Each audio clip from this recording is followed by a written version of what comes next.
Tai Andrius Žiobris, krepšinio klubo Vilniaus Wolves Twins Bet vadovas, jis pasidalins savo patirtimi, papasakos apie ką? Apie krepšinį, kuris suvienyje mūsų visą tautą ir išgirsime, ar tikrai ne žodžiais, o darbais mes krepšinį mylime. Tai Andrius Žiobris.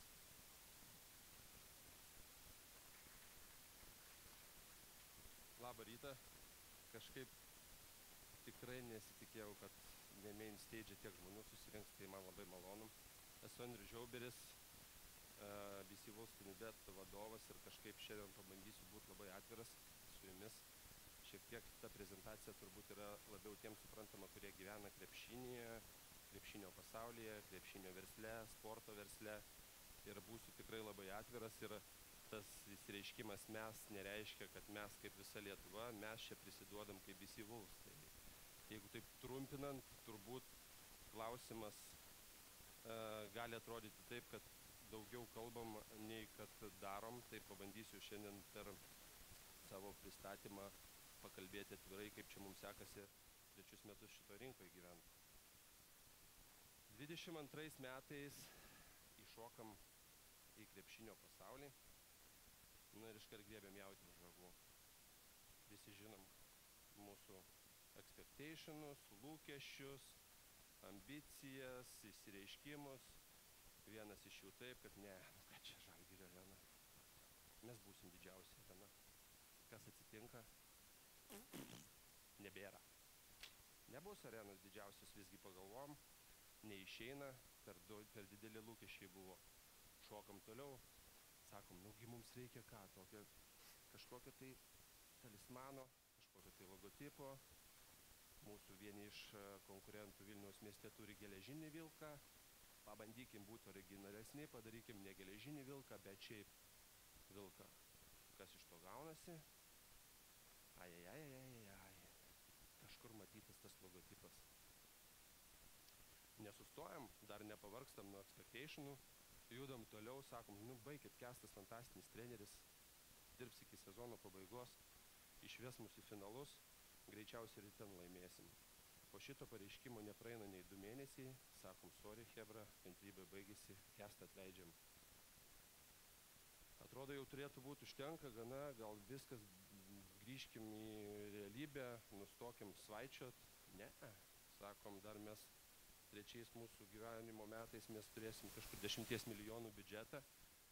Kažkur prieš gerą mėnesį toj pačioj erdvėj pristatinėjom biudžetą, sakom, ir Rokas pats pastebi tai, kad kapšas mažesnis net už mūsų konkurentų ir jisai nesiekė net pusės to, ką mes planavom. Maža to, irgi kažkada išdrįstam šūktelt, kad laukysim ir pas mus tuoj pasirodys mega žaidėjas. Tai mūsų ta būsena dabar daugmaž taip ir atrodo. Vis dar laukiam, nėra jo. Kyla klausimas, ar mes kaip BC Wolves didžiąją dalim prisikalbėjom visais šitais expectationais, pripažįstu tai, 100% prisikalbėjom. Ir jau atrodo, kai suprantam, išmokom pamokas, bandom sakyti, kad reikia keistis, reikia būti mažiau tokiais iškalbingais, daugiau darbų, mažiau kalbų. Ir jau atrodo, jau vieną dieną be incidentų pragyvensim. Bam, ne. Sakom, davai gal kažkokį konfliktėlį. Su tom baltom kelnėm čia aš dėmesio epicentre dalyvauju. Atrodo, jau, kur ta pabaiga? Ne, dar palaukit, vienas iš ambasadorių socialinėje erdvėje užkuria tūsą visai neblogą. Pasimėtom frazėm, turim daryti tam tikrus sprendimus. Galiausiai į mūsų parketinę eilę kviečiam tokius svečius, kurie susilaukia daug dėmesio. Kažkaip džiaugiuosi, kad šitoj salėje dabar nėra tos parketinės eilės, nes manau, jūs tikrai nematytumėt šitos prezentacijos. Maks, ką darytumėt, tai girdėtumėt, žiūrėtumėt greičiausiai kažkur kitur. Bet po viso to, ką aš čia pristačiau ir prisiduodu, kad tikrai padarėm daug klaidų, daug bandėm, bet ir daug padarėm klaidų, galvoju, ar viskas taip jau blogai, kad atsirado BC Wolves Lietuvos krepšinio pasaulyje.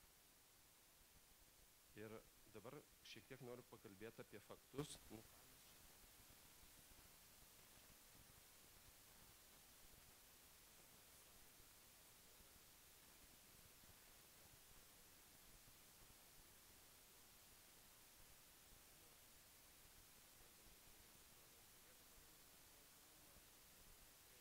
Taip pat ir visi aplink save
augimo. Mes sugebam susigrąžinti Lietuvą pajėgius lietuvių krepšininkus. Halftime show turim jau mes ne vieninteliai, tai daro ir kiti klubai. Netgi apie mūsų garsiai kalbamą ambasadorystės projektą galiu pasakyti, kad mes jau ne vienintelis klubas, kuris turim ambasadorystę, yra ir kitų. Mano žiniomis net ir jau šį sezoną tam tikros arenos darys kažką panašaus per minutės pertraukėlės, ką darom ir mes. Gesins šviesas, pajungs šviesų šou, atsiranda lediniai sprendimai. Tai labai tikiuosi, kad prieš tai kalbėtas visas turinys apie mūsų padarytas klaidas, kai kuriuose vietose realizuojasi ir į naudas. Ir tai aš kalbu ne kiek, kad galbūt ne vien tik tai emocinių fonų, bet ir tam tikrais įrodymais. Kitas įrodymas yra skaičiai. Kad ir kaip mes kartais bėgtumėm nuo to, reikia pripažinti, žinokit, kad pramoginis turinys krepšinėje kur kas daugiau įtraukia. Skaičiai apačioje rodo, tam tikri mūsų turinio vienetai sugeneruoja milijoninės, 100-tūkstantinės peržiūras ir 10-20 kartų lenkia turinį su krepšininkų interviu, su krepšininkų highlightsais. Ir visą tai, ką mes čia darom, nėra kažkas tokio naujo.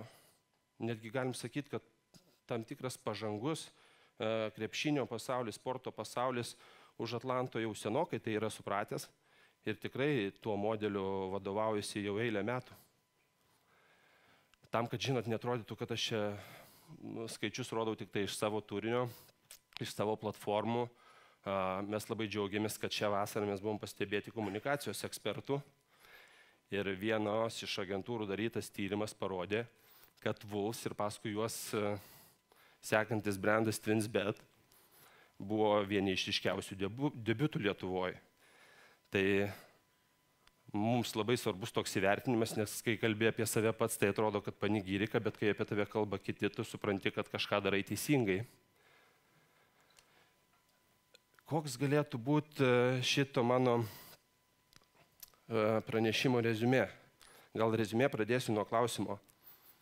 Kaip galvojat, koks vienas bendras bruožas sieja sėkmingus žmonės? Efektyvius, sėkmingus žmonės. Sėkmingas nebūtinai turtingas. Aš žinau. Žinot, vienas iš pagrindinių bruožų yra aktyvumas. Visi sėkmingi žmonės yra beprotiškai aktyvūs. Ką reiškia aktyvumas? Didžioji procento dalis to aktyvumo virsta į klaidas. Bet jeigu tu nemesi nei vieno metimo, 100% tu nepataikysi. Tai mes tikrai jau seniai supratom, kad norint, kad sportas Lietuvoje, tame tarpe ir krepšinis, ekonomiškai būtų efektyvus ir augantis, mes turim suprasti, kad praėję tie laikai, kad krepšinis yra vien tik tai pasirodymas ant parketo, yra kur kas daugiau. Ir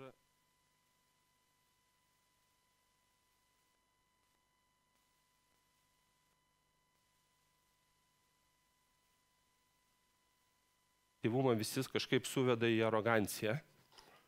Taip mokomės, kai kurie mūsų, mano pradžioje rodyti įsireiškimai gali atrodyti arogantiški, bet aš tai sieju kaip ambicija. Ambicija sporte ir versle, mano galva, nėra blogas dalykas. Jūs visi čia sėdintis, manau, su tuo sutiktumėt, kad kuo daugiau metimų mesi, tuo pataikymo procentas gerės. Tai toj vietoj aš tikrai jums galiu pažadėti, kad BC Vulfs ir toliau rinkoje išliks labai aktyvus. Darys daug bandymų, daug nepataikys, bet iš to didelio bandymų kiekio tikrai pataikymo procentas gerės ir jis bus tikrai geresnis, nei kad yra šią dieną. Ką dar noriu pasakyti, kad kartais iš šono atrodo mūsų visi veiksmai, kad mes juos darom, lyg kad būtumėm pametę galvas. Bet patikėkit manim, vilkam nereikia pagalbos dėl to, kad vilkai puikiai supranta, ką jie daro. Tai ačiū, buvo toks man šios dienos rytinis pranešimas, turit klausimų jūsų paslaugoms.